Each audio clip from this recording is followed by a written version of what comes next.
আচ্ছা, এই পাটিসাপটা পিঠাগুলো দেখে কি কেউ বলবে যে এগুলো কেউ প্রথমবারের মতো বানিয়েছে? একটু আনবিলিভেবল হলেও এটাই সত্যি যে আমি প্রথমবারের মতো এই পাটিসাপটা পিঠাগুলো বানিয়েছি, আর এত পারফেক্টলি বানিয়েছি যে বোঝার উপায় নেই যে এটা কেউ প্রথমবার ট্রাই করেছে। আর এটা আমার কাছে একটু বেশি স্পেশাল। সো চলো তোমাদের সাথে রেসিপিটা শেয়ার করি। তো পিঠাগুলো বানানোর জন্য আমি প্রথমেই 1 কাপ শুকনো চালের গুঁড়া নিয়ে নিচ্ছি, আর হাফ কাপ নিচ্ছি ময়দা, সাথে অ্যাড করছি 2 টেবিল স্পুন মিল্ক পাউডার। এই শুকনো উপকরণগুলোকে হ্যান্ড হুইস্কের সাহায্যে ভালোভাবে মিশিয়ে নিচ্ছি। তারপর এখানে অ্যাড করে দিচ্ছি 1/3 কাপ লিকুইড গুড়। গুড়টাকে আমি গরম পানির সাথে গলিয়ে নিয়েছি, তাই এটা লিকুইড হয়েছে। তারপর অ্যাড করে দিচ্ছি স্বাদ মতো লবণ। দেন এখানে অ্যাড করে দিচ্ছি কুসুম গরম পানি 2 কাপ। প্রথমেই 2 কাপ দিয়ে ফেলা যাবে না, একটু একটু করে পানি মেশাতে হবে। পাটিসাপটা পিঠার ব্যাটারটা একটু পাতলা হয়, তো 1 কাপ পানি দেওয়ার পর আমার কাছে ব্যাটারটা অনেক বেশি ঘন মনে হয়েছে, তাই আমি আরো একটু একটু করে অ্যাড করে একটা পাতলা ব্যাটার তৈরি করে নিব। এইভাবে ঠিক 2 কাপ পানি দেওয়ার পর আমার ব্যাটারটা পারফেক্ট হয়েছিল, আর ব্যাটারটার কনসিস্টেন্সি ঠিক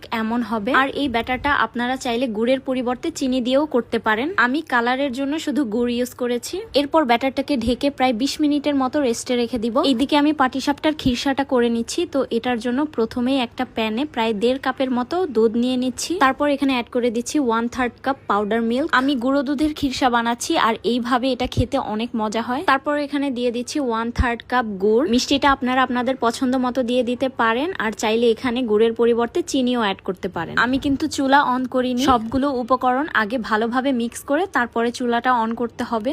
এবার চুলাটা অন করে অনবরত নেড়ে চেড়ে নিচ্ছি কিছুক্ষণের জন্য। একটা বলক চলে আসার পর এটা আস্তে আস্তে ঘন হয়ে আসতে শুরু করবে। এটাকে আরো ঘন করার জন্য আমি একটুখানি ময়দা পানিতে গুলিয়ে দিয়ে দিচ্ছি। তারপর অনবরত নাড়তে হবে, না হয় এটা দলা পেকে যেতে পারে। নাড়তে নাড়তে এটা এক পর্যায়ে অনেক বেশি ঘন হয়ে আসবে। ঠিক এমন কনসিস্টেন্সি আসলে এটাকে নামিয়ে ফেলবো, কারণ ঠান্ডা হওয়ার পর এটা আরো একটু ঘন হয়ে যাবে। এবার পিঠাটা বানানোর পালা। পিঠাটা বানানোর জন্য প্রথমেই একটা প্যানে কিছুটা তেল ব্রাশ করে নিচ্ছি। তারপর এখানে আগে থেকে রেডি করা ব্যাটারটা 2 চামচ করে দিয়ে দিচ্ছি, আর এভাবে ঘুরিয়ে ঘুরিয়ে রুটির মতো একটা শেপ দিয়ে নিচ্ছি। এই কাজটা ব্যাটারটা সেট হওয়ার আগেই করে ফেলতে হবে। এবার ঢাকনা দিয়ে ঢেকে দিচ্ছি। এই সময় চুলার আঁচটা একদমই লো থাকবে। তারপর এরকম একটা ট্রান্সপারেন্ট লুক চলে আসলেই আগে থেকে রেডি করে রাখা খিরসাটার কিছুটা পরিমাণ এখানে দিয়ে দিতে হবে। আমি কিভাবে করছি আপনারা দেখেই বুঝে নেন। তারপর পিঠাগুলোকে একটা সাইড থেকে ঠিক এইভাবে ফোল্ড করে নিব। আশা করি আপনারা বুঝতে পারছেন। এই সময়ও চুলার আঁচটা একদমই লোতে থাকবে। ফোল্ড করার পর পিঠাটাকে কিছুক্ষণ এপিট এপিট করে ভেজে নিব।